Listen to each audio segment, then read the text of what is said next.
Hi everyone, this is Abhinav from Phone Bunch and welcome to our unboxing of the Samsung Galaxy J7. Now this is the retail unit that we have got from Flipkart. It's priced at Rs 15,000, comes with a 5.5-inch HD Super AMOLED display. You have the Exynos 7580 octa-core processor. It's a 64-bit processor with 4G LTE support. Now you have to use an Indian SIM card to activate the device first. After that you can use any other as well. Now it comes with 1.5 gigs of RAM and 16 gigs of internal storage. But let's have a look at the contents of the box before we talk about anything else. So at the very top you have the Samsung Galaxy J7 in black color. You have your quick start guide, warranty statements here as well. I'll have some information up top. You have a micro USB to USB data syncing and charging cable and a 1.55 amp USB wall charger. You also get a headset within the box. You've already seen this with the J5. And a 3000 milliamp hour battery is also packed in. Let's have a look at the device now. I'll just remove this plastic film from the top. So the Samsung Galaxy J5 comes with a Super AMOLED 5.5-inch display. There is no protection on top, just hardened glass. You have a 13 megapixel rear camera with f1.9 aperture lens. You also have a 5 megapixel front-facing camera, that too with a front flash. On the right you have the power lock and unlock button. Again, very sturdy, offers good feedback, nothing at the top. On the left, you have the volume rocker. Again, it is very sturdy. Now, the sides are definitely quite glossy. They do attract fingerprints. At the bottom, you have the audio jack, micro USB port, and the primary microphone. Overall, the design is very Samsung.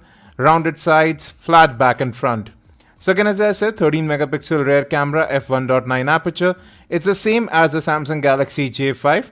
You have the speakerphone right there as well, along with the LED flash to the left. 4G duals, it is a dual SIM 4G LTE device.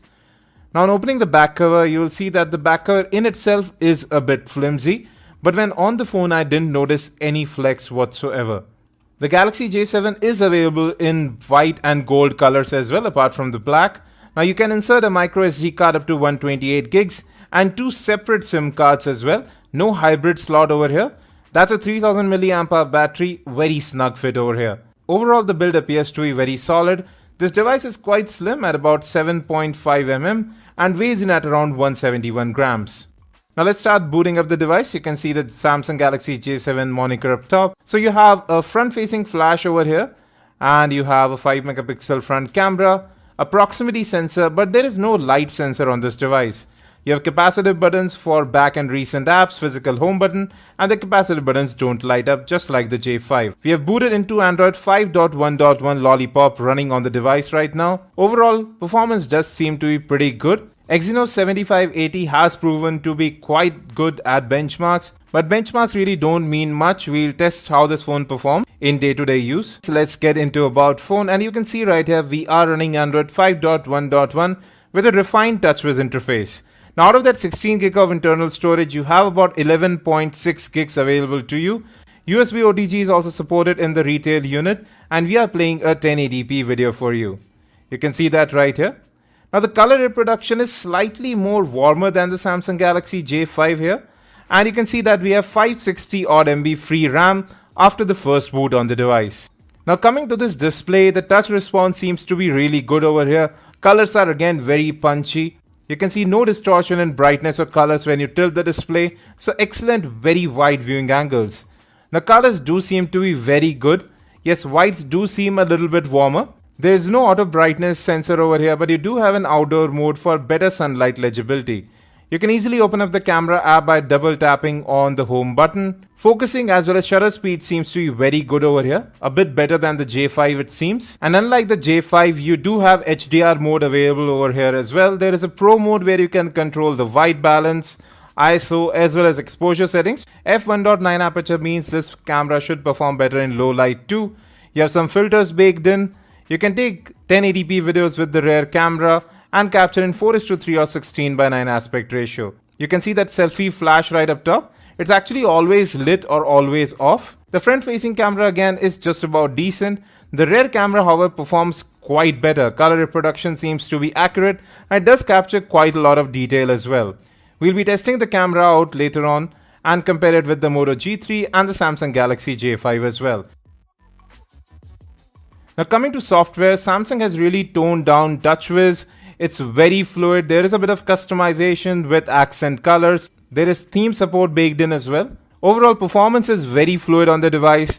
I haven't noticed any lag over here. Animations are very smooth as well. And not many apps have actually come pre-installed. Not a lot of bloatware on the device. You have widget support baked in, the default launcher as well. And as I said, some themes are also available. Now coming to web browsing, again it is a smooth experience. Scrolling seems to be very smooth over here. Let's try out pinch to zoom. Now even in general, touch response is good, and you can see that pinch to zoom behaves perfectly. Text and images render quickly as well. Apps open up very quickly, and there is no lag while multitasking too. We'll be testing the phone out in greater detail over the course of the next week. If you have any questions, do hit us in the comment section. You can also follow us on Facebook and Twitter. Post your questions there as well. Now if we compare it with the Samsung Galaxy J5, it is actually quite a large device.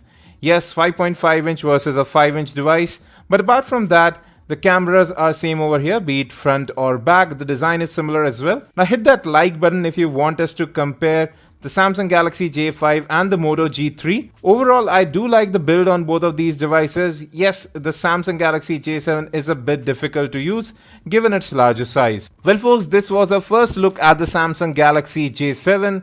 The Exynos 7580 does seem to be performing quite well. Performance is really good on this device. I haven't noticed any lag. Moreover, I do like the fact that you can easily launch the camera very quickly with just a double tap of the home button. The build quality seems to be very nice. Yes, it is still a bit more slippery when you compare it to the Moto G3, but even with a 5.5 inch display, it doesn't seem to be that large or bulkier device. We'll be back with more. Don't forget to hit that subscribe and like button. Thanks for watching the video. If you have any questions, let us in the comment section. And as always, have a great day.